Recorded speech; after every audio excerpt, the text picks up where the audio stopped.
رمضان المبارک کے مہینے میں عشاء کی نماز کے بعد تراویح کی نماز پڑھنا سنت مؤکدہ ہے، اور ہر مسلمان بالغ ہو، عاقل ہو، مرد ہو یا عورت، دونوں کے اوپر 20 رکعتیں تراویح کی نیت سے نماز پڑھنا یہ سنت مؤکدہ ہے۔ یہ بڑی اہم نماز ہے۔ اگر کوئی بغیر عذر شرعی کے اس کو ترک کرے گا، چھوڑے گا، تو وہ گنہگار ہے، اور اگر تراویح کی نماز کو چھوڑنے کی عادت بنا لے گا تو وہ قابل ملامت ہے۔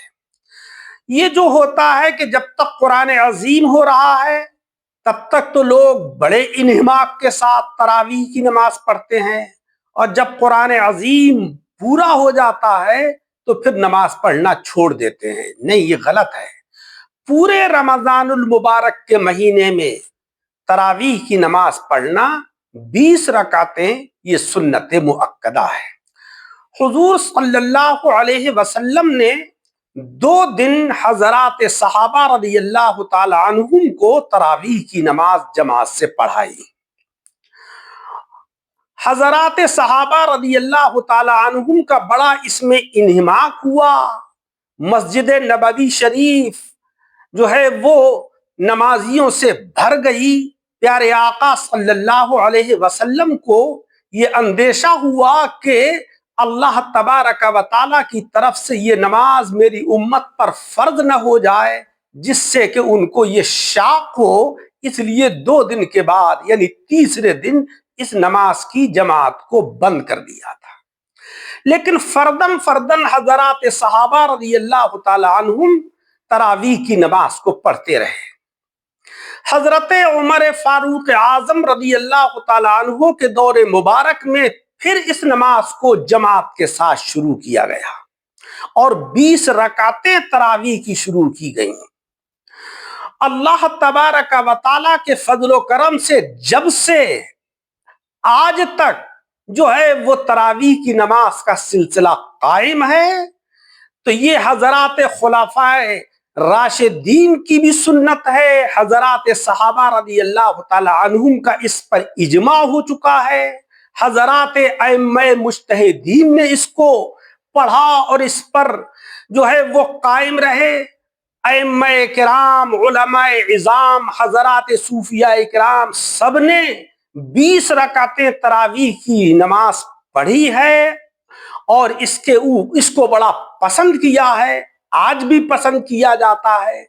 لیکن بعض لوگ جو ہے ان کو دھوکہ لگتا ہے ان حدیثوں سے کہ جس میں تہجد کی نماز کی 8 رکعتوں کا ذکر ہے، وہ ان 8 رکعات کو تراویح کی نماز سمجھتے ہیں۔ ایسا نہیں ہے۔ یہ تراویح کی نماز حضرت فاروق اعظم رضی اللہ تعالی عنہ کے دور میں جماعت سے قائم کی گئی، اور اس کے اوپر اجماع ہو چکا کہ یہ 20 رکعتیں قائم ہوئی، اور اب تک اس کے اوپر جو ہے وہ امت محمد مصطفیٰ صلی اللہ علیہ وسلم قائم ہے۔ پھر یہ کہ تراویح یہ ترویحتن کی جمع ہے، اور ترویحہ جو ہے وہ 4 رکعتیں تراویح پڑھنے کے بعد جو تھوڑی دیر بیٹھتے ہیں راحت اور سکون حاصل کرنے کے لیے، اور اس میں تسبیح پڑھی جاتی ہے، تو تراویح اس ترویحے کی جمع ہے۔ جب آپ 8 رکعتیں تراویح کی مانیں گے تو 8 رکعتوں میں تو ایک ترویحہ ہوگا، اور تراویح جمع ہے، اور جمع کا اطلاق کم از کم 3 پر ہوتا ہے۔ تو جب ہم 20 رکعتیں تراویح پڑھیں گے تبھی تو اس میں ہم لفظ جو ہے وہ تراویح کا صحیح بول پائیں گے، ورنہ 8 رکعت تراویح میں تو ایک ہی ترویحہ ہوگا، اس کو تراویح کیسے کہہ دیں گے؟ وہ تو تہجد کی نماز ہے۔ لہذا میں آپ حضرات سے یہی گزارش کروں گا کہ یہ جو فتنہ اس وقت اٹھا ہے 20 رکعت کی جگہ 8 رکعت تراویحوں کا، یہ غلط ہے۔ آپ حضرات 20 رکعت تراویح کی نماز پڑھیں، اور پورے رمضان المبارک کے مہینے میں پڑھیں۔ یہ نہیں کہ جب تک قرآن عظیم ہو رہا ہے تب تک پڑھیں اور اس کے بعد چھوڑ دیں۔ اللہ تبارک و تعالی ہمیں عمل کی توفیق عطا فرمائے، آمین۔